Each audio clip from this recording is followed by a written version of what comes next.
she, after that, went on to Fannie Mae for 2 years, and I got to meet her when she was at Fannie Mae, doing some really cool research at Fannie Mae. Some things happened in the federal government in the last year, which led to changes at Fannie Mae, we'll say. So now she is at, we're lucky to have her back here in Ohio. She's actually a native Ohioan. So she's at the University of Cincinnati in a postdoc. So she'll be starting her second year as a postdoc. And so when I talked to her at Fannie Mae and we talked about a potential upcoming transition to Cincinnati, I'm like, well, we got to have you out to the Glenn College when you come to Ohio. So we're super excited to have her here today. Does really incredible research on housing is how I know a lot of her work, but she's actually going to be sitting on something not housing related today, which is totally fine, no hard feelings, but I'll turn it over to you. Yeah, thank you. The grave mistake of looking up who else has spoken to you guys this year. And I'm just very humbled and pleased and thankful to be speaking with you all today. My background is in urban and real estate economist. That's what I'm trained in. That's what I did at the Federal Reserve. I did housing at Fannie Mae. And today we're going to be talking about labor markets, which seems unconnected, but it's all kind of related to my interest in how spatial patterns of economic activity influence the decisions that we make. And one important impact on our decision making that I don't think we bring into our initial choices is the pain of commuting. And we're going to talk today about how that pain and that cost particularly affects married women. And the motivation for this is a seeming puzzle within the urban literature, and that's that married women with college degrees, with professional degrees, have better, stronger labor market outcomes in places like Detroit, Cleveland, Pittsburgh, than they do in New York, Chicago, and LA. So this kind of introductory fact is specifically on professionally educated women. So this is medical degrees, this is JDs, this is doctors of veterinary medicine. And married women with these degrees are 4% more likely to be in the labor force in Detroit than they are in New York. And of those that are employed, they are 13% more likely to be employed in their field of degree in Detroit than New York City. And this is part of a larger spatial pattern across the US. So on our x-axis here, we have log MSA population. So we're just going to think of an MSA as an urban center with the surrounding areas that are connected economically. And then we have labor force participation. And we see here this kind of gentle negative relationship between MSA population and labor force participation rate for married women with a bachelor degree and married women with a professional degree.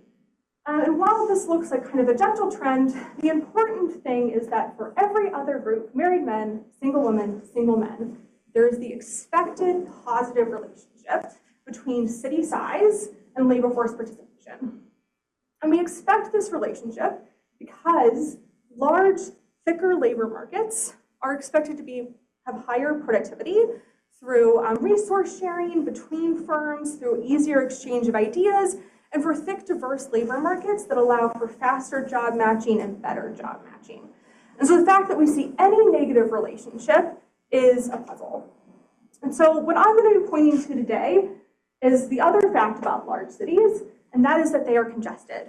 They are hard to get around, and this comes with a certain amount of commute volatility, which is going to disproportionately increase the cost of participating in the labor market for married women specifically. Before I jump forward a slide, I am an economist. I work with finance people. My expectation is just to be interrupted this entire talk. So I will try to hold some time for questions at the end, but if you have a question, just yell it at me or raise your hand. That is my expected way to interact with my audience. So this paper there's nothing in this paper that's inherently gendered. The mechanisms are not inherently gendered. But what we are drawing on is the statistical truth that married women are still producing more or still taking more time on household responsibilities than their male counterparts.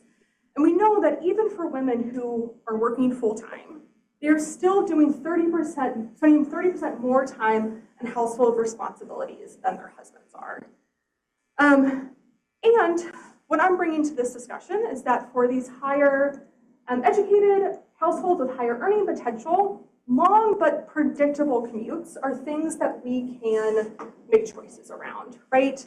We're thinking specifically about like childcare as a major concern for variable commutes. We can mitigate long but predictable commutes with after-school programs, with daycare, with having our in-laws watch the kids after school, but it starts to become a real problem if we can't get to school at the same time every day, right? And kind of that pain of that unknown commute, that particularly painful commute from congestion, is going to be felt not only when we pick the kids up from school, but when we're running to get errands, or when someone has to go to the doctor in the middle of the day, when your elderly parent falls and needs you to come to their nursing home and help them. All of these things kind of build up over time and end up impacting labor market choices. So this paper is going to look at the effect of commute volatility on labor market outcomes of high-skilled, meaning college-educated, married women. We're going to look at two outcomes. We have the extensive margin, so this is just participation in the labor force. But we're also going to look at an intensive margin, and I'm introducing a new way to think about job match quality. I'm calling this professional occupation match, and it's just a 0-1 indicator for whether or not a person who is employed with a professional degree is employed in a corresponding professional field. And this is a rather limited population of people to look at, but one reason I really like this measure, one is because the group of professionals, like demand for professional occupations is not local. Any decently sized city needs doctors, lawyers, vets, right? And because professional degrees are so costly to get, both in terms of money and in terms of time, I think it's a reasonable assumption that getting a professional degree has revealed your preference to want to participate in the labor market and to want to be in a specific field, right? This isn't a bachelor degree where I'm not sure what I was doing, getting myself into, and to switch later in life is exactly what I wanted. If I have taken the time to get a law degree, I'm going to assume that that person wants to be employed in a field that needs that degree. Yeah. Can you tell us what the professional degrees are? Like, what are their, just give us some examples, law, medicine? Yeah, I'm going to go through the whole list of them later. Perfect. There's 13 of them. Okay. And then I'm also going to allow for, so the degrees and the occupations, I'm also going to allow for other like high earning occupations, so CEOs, professors, things where we would think the switch is not a downgrade, but just kind of a lateral switch in occupation. I'm going to proxy for commute volatility with a congestion premium. So what this is doing is measuring travel time along a given road segment during free flow traffic, and then again during rush hour. So it's that difference in time along the same road segment is going to give us a sense of how much commute time, travel time varies during the day.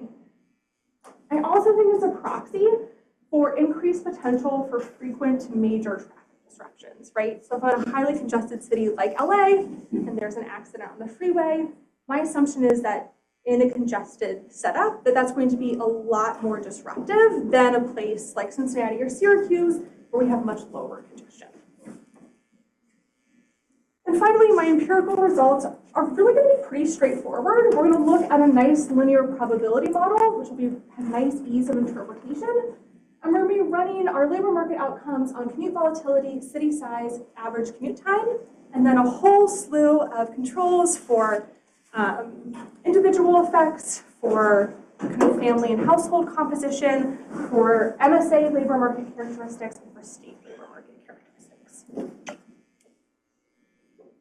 Obviously, we're talking about the choice of where to live and where to work, and the classical identification concern is that people get to choose where to live. We're not going to be able to randomly distribute people across MSAs. So I'm going to address this, and I'm also going to see this sorting as a feature, as one of my outcomes of interest. So first, I'm going to directly address this by controlling for the set of observables that we just talked about. We're also going to do a little differencing exercise, looking at how this affects people across different points in their life stage. And my goal is not to take away sorting. I think that a really important outcome is the sorting incentive that's implicit within these commute costs, right? So we're going to find that with or without sorting, married women are facing sharper trade-offs in their early versus late career choices or the types of cities that they're living in. And we're also going to talk about how married women have the strongest incentive to locate in large labor markets with low cost of participation. And these are exactly places like Detroit, Cleveland, and Pittsburgh that are wonderful cities. I actually love, love, love Pittsburgh, but are traditionally less sought after and are considered to have a lower amenity, a lower level of urban amenities. So before we get into like the details of my main results, I wanted to talk about like what variation are we talking about? We typically think of large MSAs as being more congested, but I find that there is a pretty large amount of variation if we hold MSA size constant and look at the amount of congestion present. So again, we have log MSA population on the X, we have my rush hour congestion index on the Y, and I've pulled out some similarly sized MSAs. So we have Sheboygan versus Ithaca on the small side of my sample, going up to Indianapolis versus San Jose, the larger MSAs in my sample, and I've just pulled on table 1 the labor market outcomes for women in these cities. We have labor force participation rate of college educated, professionally educated women, and the probability of working in a professional occupation. And we can just see in each size group, the cities that are more congested have worse labor market outcomes, right? So we're going to build out this sample more and more, but here's just a quick snapshot of kind of the patterns that I'm looking at. Yes? Would this be more stark for non-professional occupations where people have fewer options to work from home? Yes, I think so. But in order to get this idea of like specifically quality of job match, unless we're looking at measures like wage or full-time versus part-time, we don't have a good like overall measure of what a good quality job match looks like. And I wanted to use this revealed preferences argument so that maybe my preference is to be working part-time, right? And that is a great outcome for me. I'm still going to assume that if I just got my law degree, I still want to be working in some field that uses that, or my medical degree, I want to be employed as a physician in some regard. Yeah, kind of related to this, can you maybe like think about like showing the relative, the gender difference in terms of those outcomes instead of just showing the female one? Like I think that's we're going to look at the distribution of labor market outcomes for married women, married men, and single women, just see how they vary across MSAs. I even just think that we'll see a really stark difference in what that distribution looks like. And again, we're going to find that it's not a gendered story. Single men and single women have almost identical distributions of these outcomes. It's really when marriage becomes a part of it and we start to see this difference in household productivity that we start to see real significant differences in these outcomes. So here's my preview of results. I'm going to show that commute volatility has an adverse effect on married women's labor market outcomes, both directly and indirectly through this sorting mechanism. I find that for labor force participation, my results are very similar for college-educated and professionally educated women, and that my coefficient on average commute time is small and insignificant. This does not appear to be a story about long commutes, at least on the extensive margin. We find that a 15 percentage point increase in travel time due to congestion, so that's roughly the difference between Santa Rosa and Des Moines, is associated with a 4.5 percentage point decrease in the likelihood of participating in the labor market. I do find similar but very muted effects for married men. Married men are just very inelastic when it comes to labor supply. They're pretty much always going to supply labor, so we're not expecting to see large results there. That's my comparison group. When we're talking about married women, there's always a question, is the comparison single women or married men? Here our comparison group is going to be married men. For a professional occupation match, what I find really interesting is that it's not commute volatility here that seems to be the driving force, but the commute time itself. So if I have committed to being in the market, if I've overcome that hurdle of commute volatility, it seems like commute time is maybe shrinking the search radius for me, so that I'm still participating in the market, but I'm less likely to be employed in a professional occupation. And then really importantly, once we control for these two different measures of commute costs, we find the expected positive relationship between married women's labor market outcomes and MSA size, which brings us back into consistency with the urban literature and with our other demographic groups. Yes. Sorry if because I came in late, I No, might have missed the please. definition. What is a professional occupation? A professional occupation is an occupation beyond a bachelor's degree that prepares you for a specific occupation. Medical degrees, law degrees. So it's specifically tied to a degree rather than certification? Yes. And part of that is just what is available in the ACS. In the ACS, I know if you have a professional degree, and I can clearly match you to a specific professional occupation. So like, Which have now changed. yes, I think we've taken nursing out of professional occupation. Yes, the data is from 2015 to 2019. So we're going to be in our perhaps more traditional views on what a professional occupation and degree are. To be really argumentative, Yes. public affairs, are we professional? Not in a way that I'm able to measure in the ACS. Yes. I did have some lovely conversations with medical doctors. I found that 13% of medical doctors in the ACS were insistent that they had doctoral degrees, which is when you fill out the ACS, says this is a research degree. So I was really curious why so many MDs were deciding that they had doctoral degrees. And the answer I got is, well, because I'm a doctor. So there is some measurement error that is going to be inherent in this. It was a very unfun conversation to have. It's not great to tell a doctor, I'm sorry, you don't have a doctoral degree. Yes. What's the relationship between average commute time and commute volatility? I can imagine if I commute more, there's more uncertainty. Yeah, so if we're talking about average commute time and commute volatility, the correlation between the two is positive, but actually surprisingly lower than I would have expected. It's close to like 60%. We will talk about it like directly when we look at measurement of commute time and commute volatility, but it's only like 48.6%.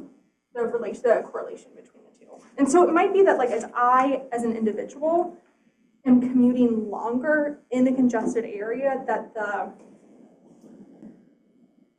there's an interaction between those two terms, but at the MSA level, they're not that highly correlated.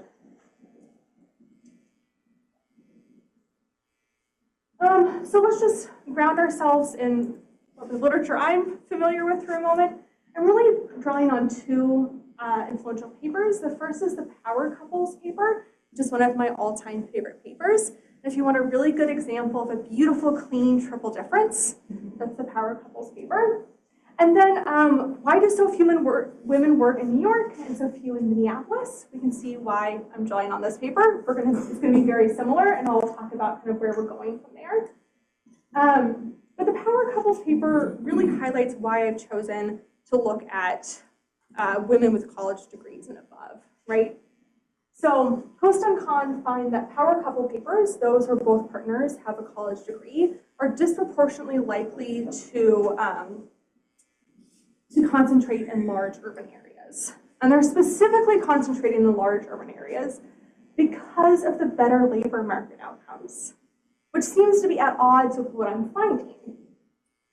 But what I'm finding is that it's definitely true when you are young, when you're first starting out in your career. Everyone's getting this boost for being in a large urban area.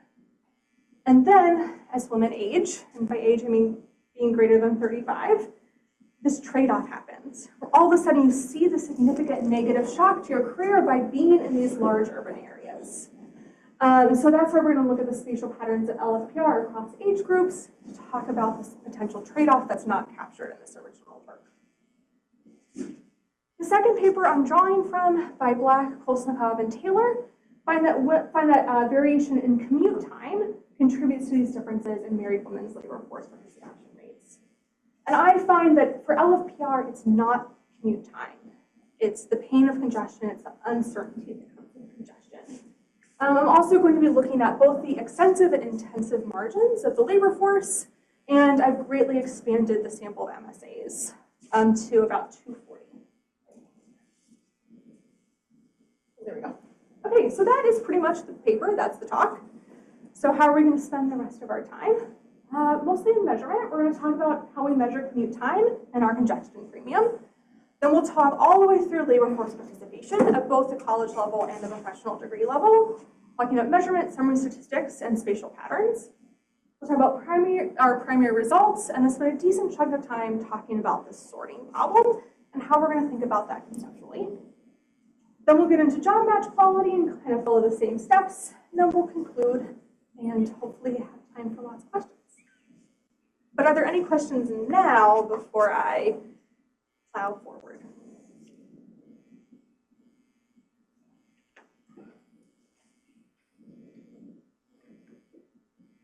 So let's talk real quick about commute time and the congestion premium. Oh, we're going to talk about my sample real quick. JK.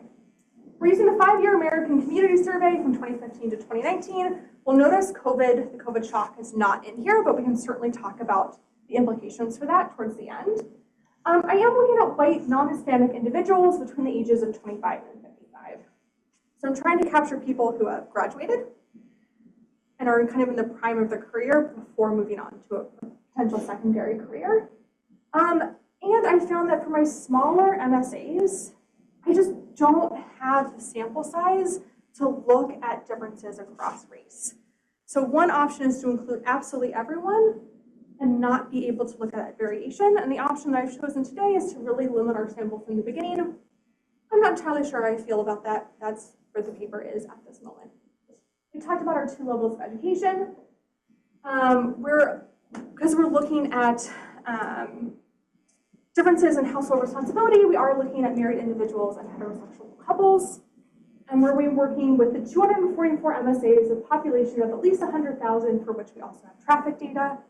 This will drop to 200 MSAs, and we look at our professional outcomes. For those 40 MSAs that are dropped, there was like 2 women with professional degrees who filled out the ACS within a 5-year period. Yes?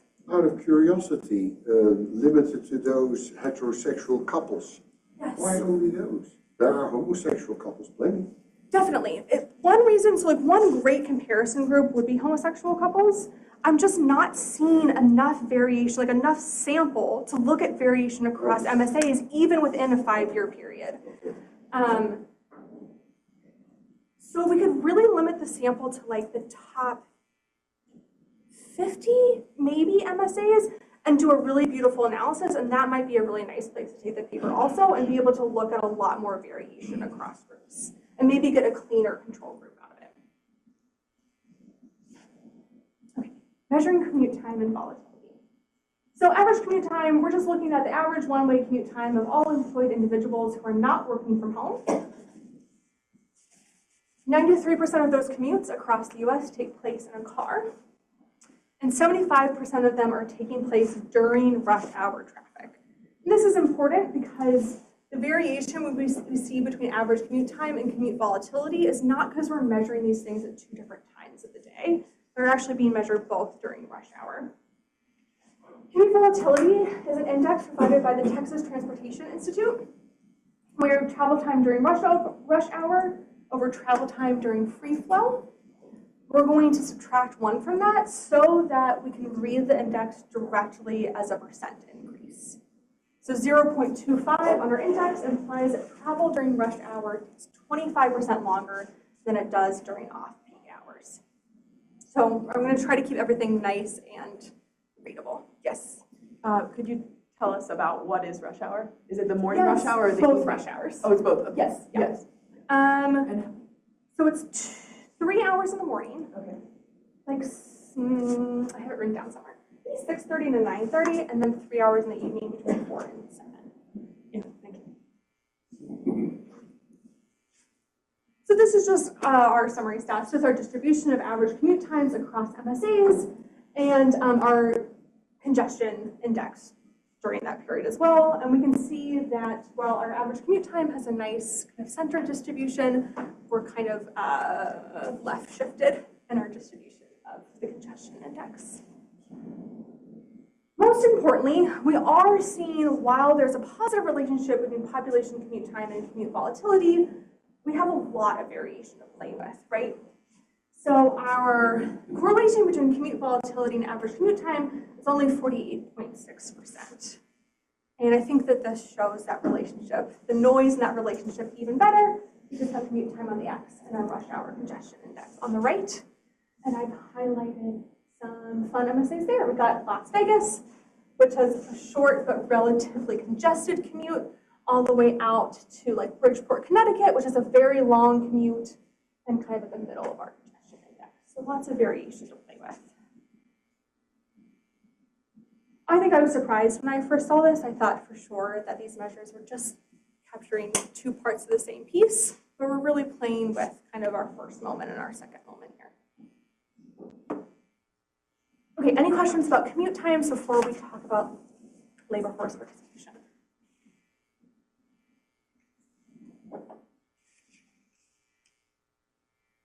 Labor force participation is kind of the first of the two labor market outcomes of interest, as we've talked about. This is very standard. It's just equal to 1 if an individual is employed or actively looking for work, meaning they're searching for work in the past 4 weeks. This is self-reported in the ACS and is just directly observed from the ACS data. I'm not doing anything to it. Figure 6, I think, is very interesting. This is a distribution of MSA-level labor force participation rates for our 4 groups.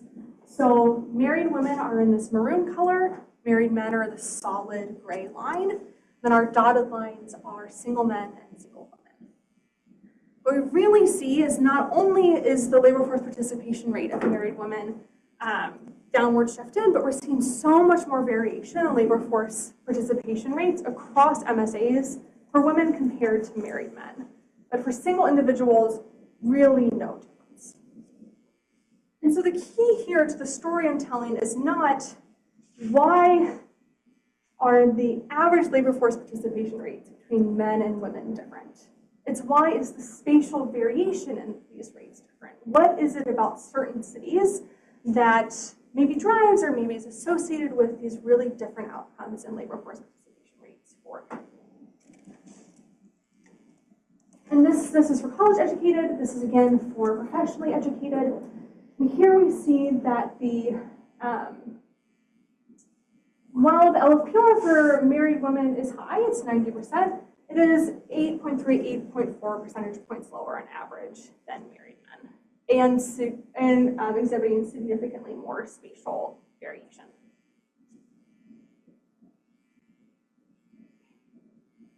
So let's kind of build up our model. Again, we're just talking about a linear probability model. I have run all of this with a logit model. Results are the same. This is just much easier to interpret. Sorry. Yes, you got me at just the perfect moment. Yeah. I was waiting until the model. Interaction of children and commute volatility. Did you think about that? Actually, I have not thought about that, but that would be very interesting, especially if we're thinking about children, like young children. When is it going to be pronounced? Yeah. Right? And number? So you do a presence rather than Presence number, right? and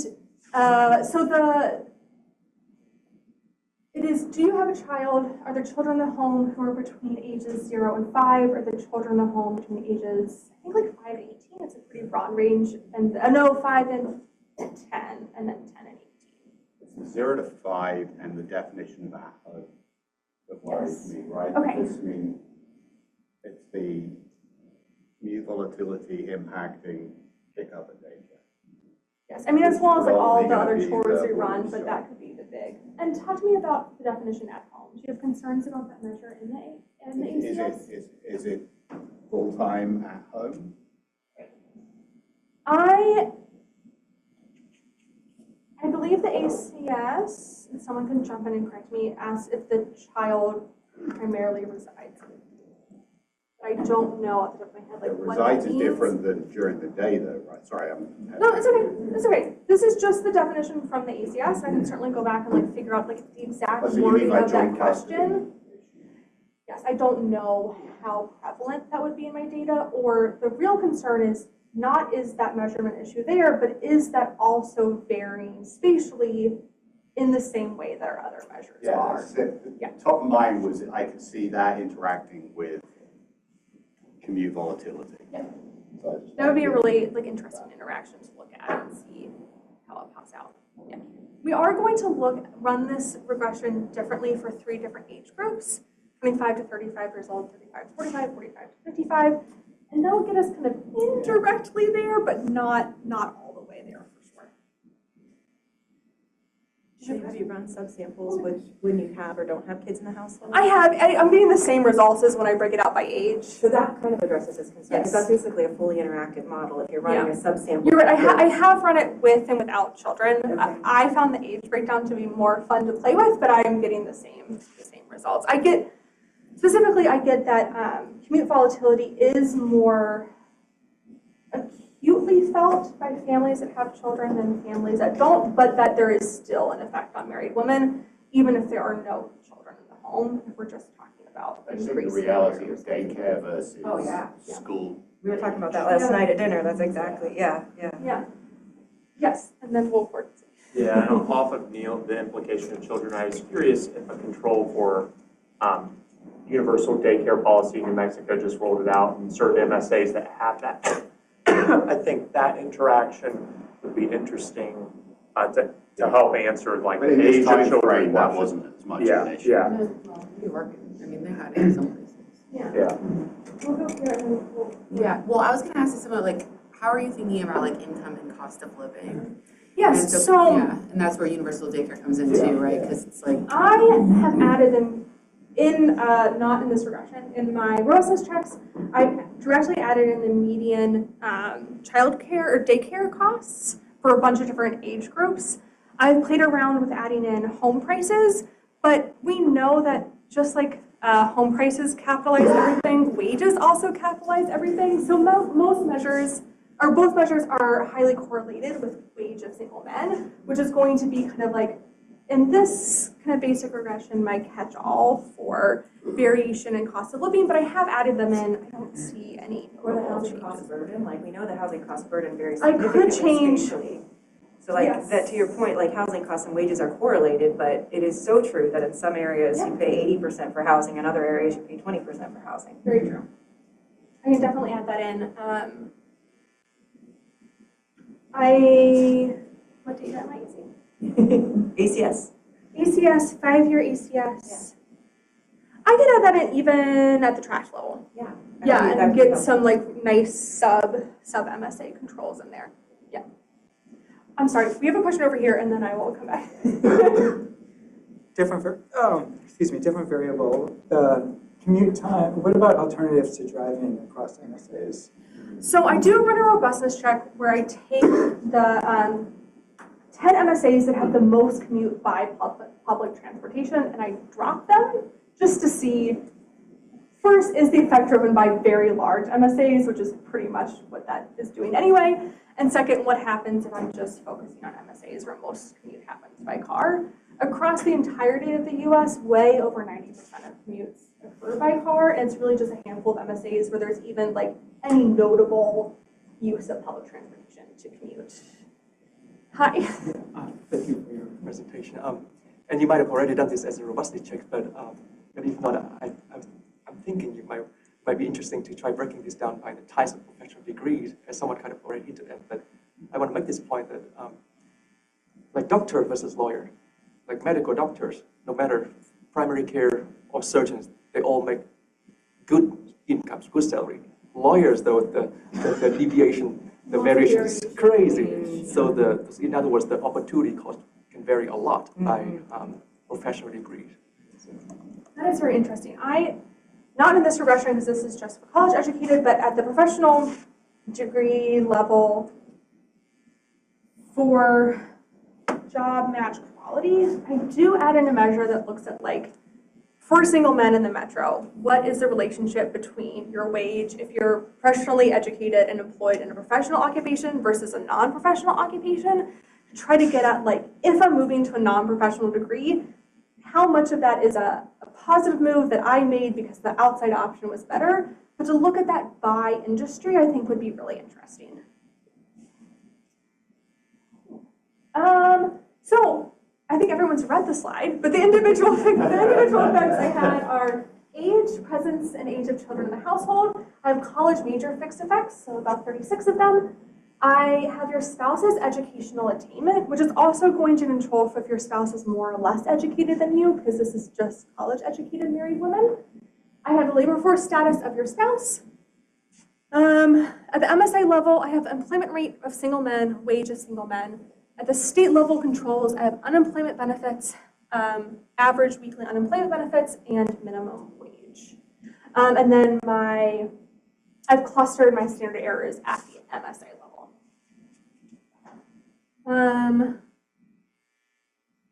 Yes.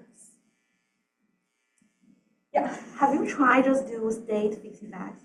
You can't do state fixed effects. The reason we can't do state fixed effects is because some states have like an MSA or two MSAs. MSAs cross state borders, right? So I thought very carefully about whether I should add them or if I should cluster at the state level, and the answer was no. Yeah, I mean like California and New York maybe, but a lot of states just don't have large enough MSAs in abundance to. Because I was thinking about something like untangible, for example, like social norm or cultural would be so different across different regions. Like maybe think about like I think it would be nice to add some like regional controls, like sure, kind of stuff. Are you thinking like region voting, like Democrats versus Republican, or like just general regional fixed effects to soak up a bunch of different? Okay. Yeah. That would be fun to add. So I'm going to show the results, but I'm going to talk through real quick how to interpret them. I have kind of unconventionally multiplied everything by 100, so we can just read things as percentage point changes. So let's go up to column 3. We can read this as a 1 percentage point increase in rush hour congestion, in traffic due to rush hour congestion. It's associated with a 3 percentage point decrease in labor force participation. Right, so we're just going to read everything directly. Average commute time obviously is in minutes, and log MSA population is in logs. So again, we're just going to read everything as percentage point increases. So in column 1, I'm just kind of focusing on the main outcomes of interest. In column 1, we see the same relationship we saw non-parametrically, this negative relationship between MSA size and LFPR for married women with a college degree. In column 2, I'm adding in individual MSA and state level controls. And then in column 3, I'm going to add in both commute time and rush hour congestion. And 2 important things happen. One is we really see this negative relationship between rush hour congestion premium and LFPR, not so much heat off of average commute time.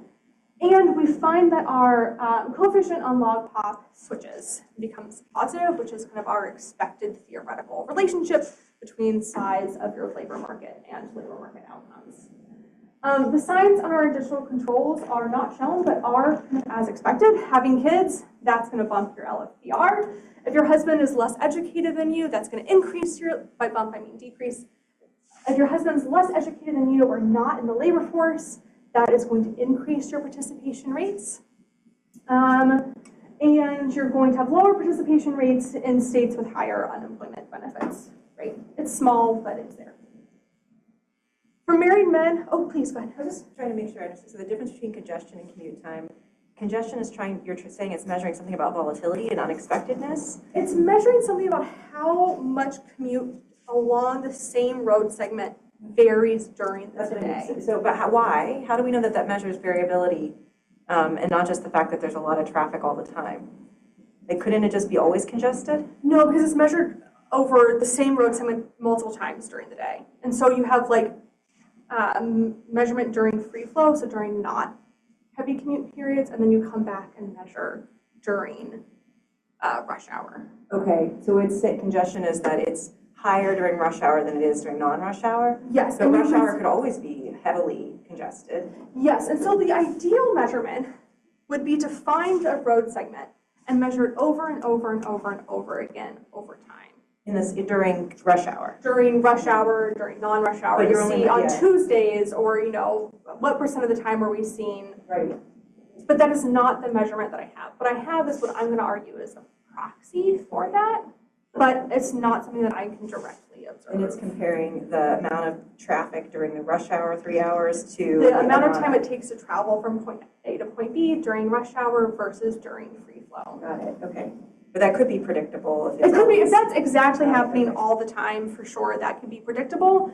And then I think, you know, if that's the stance we want to take and that's what we're feeling more comfortable with, then what we're really looking at, like, the pain of congestion is having a stronger negative effect than just like a long but predictable, pretty commute easily. I have to say, having lived in DC and also Allentown, Pennsylvania in the past 2 years, 20 minutes can feel really different. Really, really different.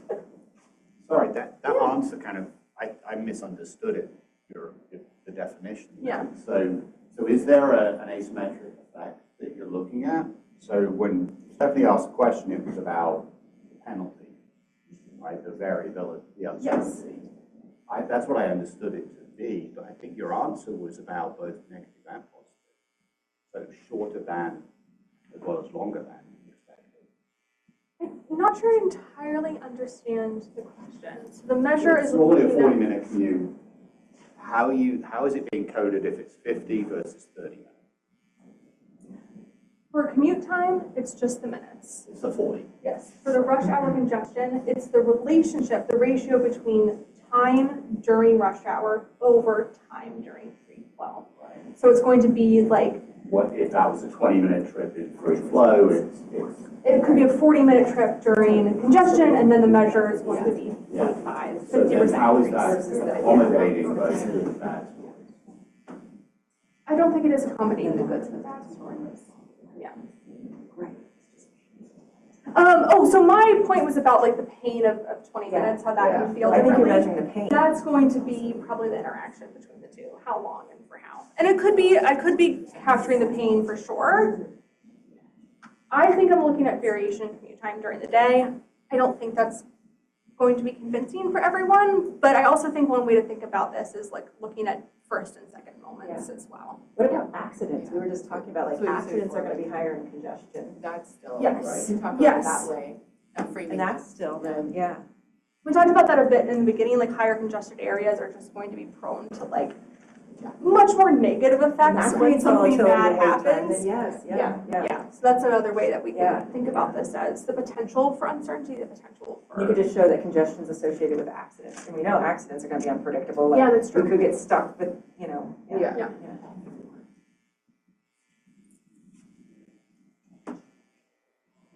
We kind of talked about this, but the coefficient of population is positive once we've controlled for everything. 1% increase in MSA population is associated with 1.05% percentage point increase in probability of participation. We've actually pretty much already talked about all of this, so I'm not going to spend too long on it.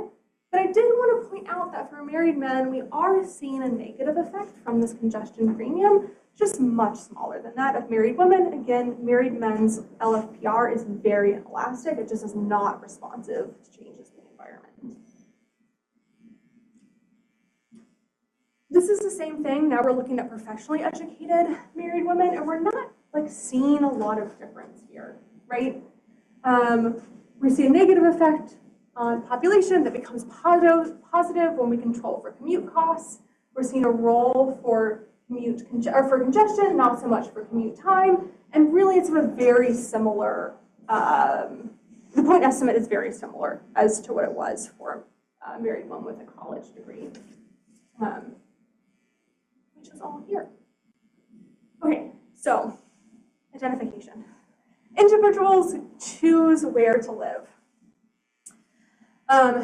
We know that MSA location is not fully endogenous. Therefore, the coefficients we're looking at are going to capture two things. They're capturing directly the causal effect, whatever causal effect is there, as well as the effect on sorting.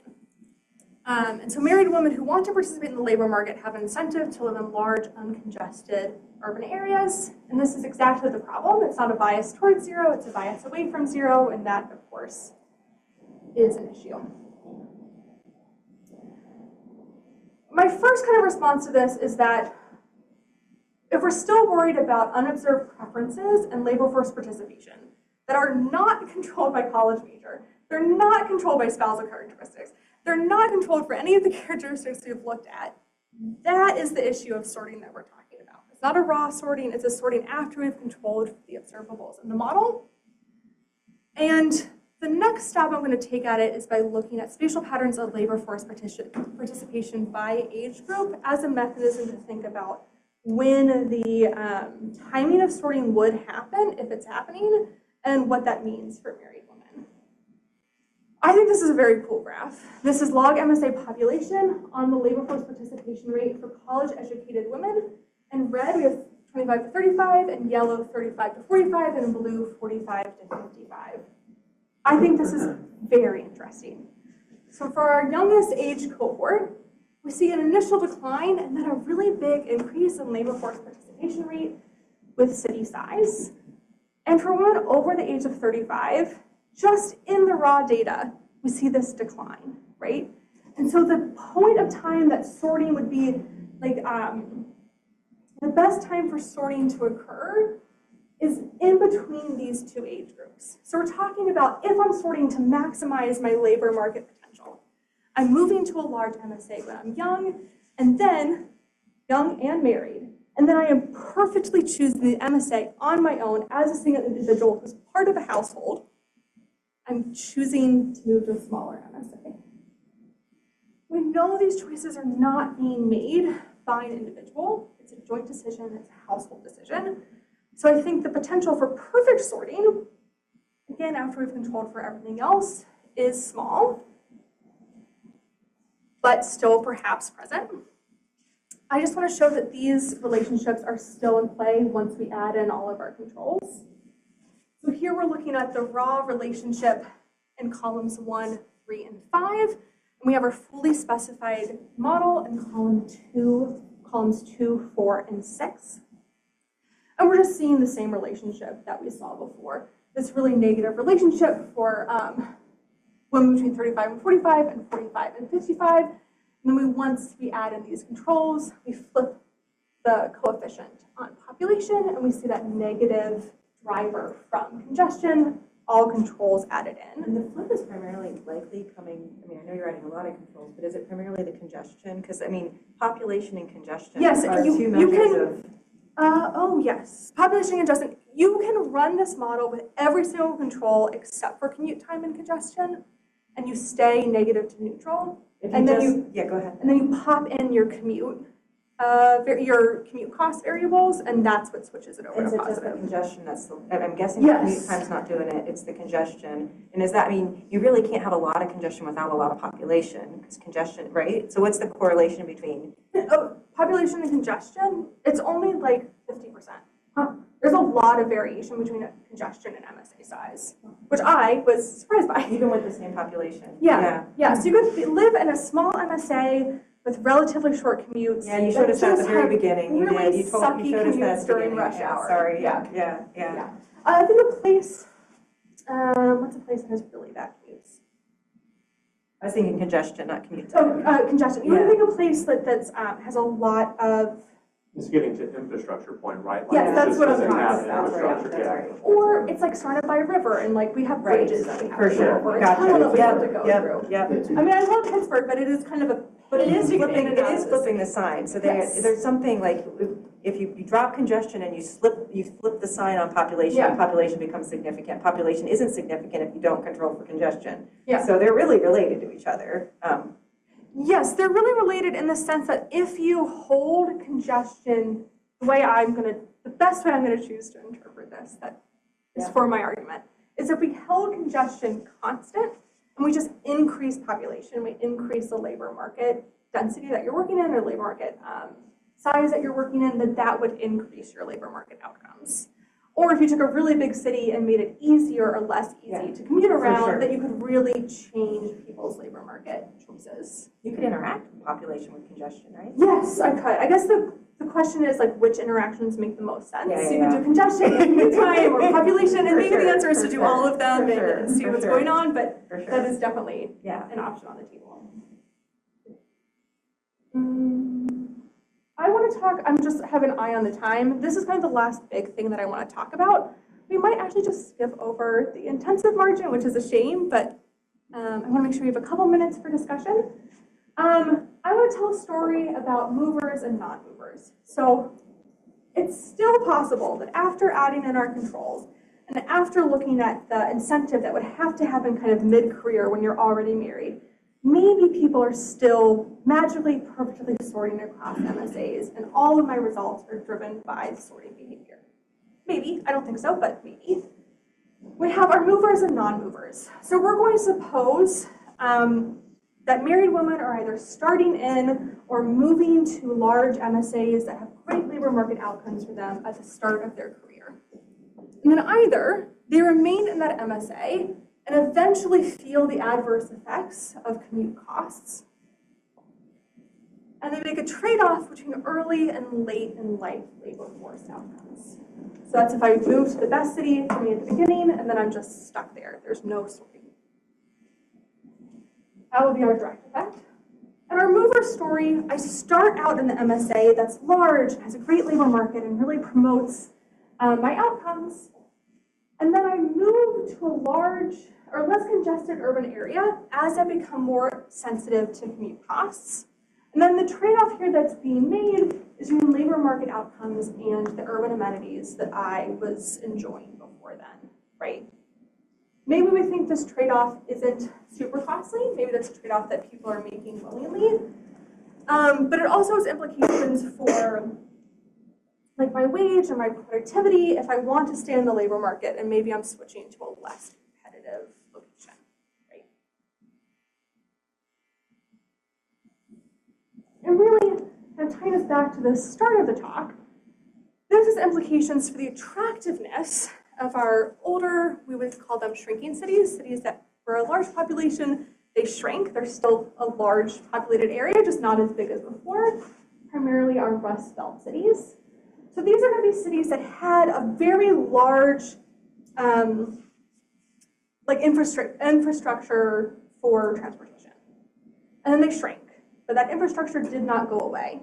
So they're cities that have outsized infrastructure for their current population, but they're still large enough to support strong labor market outcomes. And these are our Detroits, our Cleveland, our Pittsburgh, our Baltimore's. Cleveland might be in there twice. Cleveland again. That are particularly interesting if all you're maximizing is your labor market outcome. If you're a married woman and all you care about is your labor market outcome, these are the cities for you. Is it a trade-off? How big is it of a trade-off to be maximizing your labor market outcome in a city that maybe you did not picture yourself living in, right? Again, I love Pittsburgh. I would move there in a heartbeat, but not everyone shares that sentiment. So this is the same story for married women with professional degrees across our age ranges. And I have 5 minutes left. I don't think I'm going to force us through like another 15 slides to talk about the intensive margin. I'm just going to flip to the end, and then we can pause and have a quick discussion. Oh, look, more pretty lines. All right, thank you.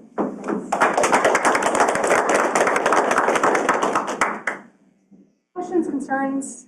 Yes. Not a concern. I'd love to think about how you're thinking of movers within MSA. So I know a lot of your analysis is using MSA level data, but I imagine across the career life cycle, people move frequently. Yeah, I also think that's one reason that just commute time is like not an appropriate measure. One reason I like the commute time that I'm using is because it's the commute time of married men. So like the full distribution of commute options for married women in heterosexual relationships are captured by that. But I can choose a shorter commute time. I may not be able to choose a less congested commute, right? And so maybe also what I'm capturing is just a commute cost that is unavoidable, right? And that's why it could be more important. I know when I lived in DC, I lived like 2 subway stops away from work. Driving into work was like still a big problem. It's still hugely painful. Are you saying though actually moving within the MSA might increase or decrease your commute time depending on where you live in the MSA? Yes, there's some selection, Right. not just across MSAs, Right, but but within. within. Do you have any way of picking up on that within? I do find that if we look at, so it's tract level data. I'm not going to have individual address level data, but I'm just looking at like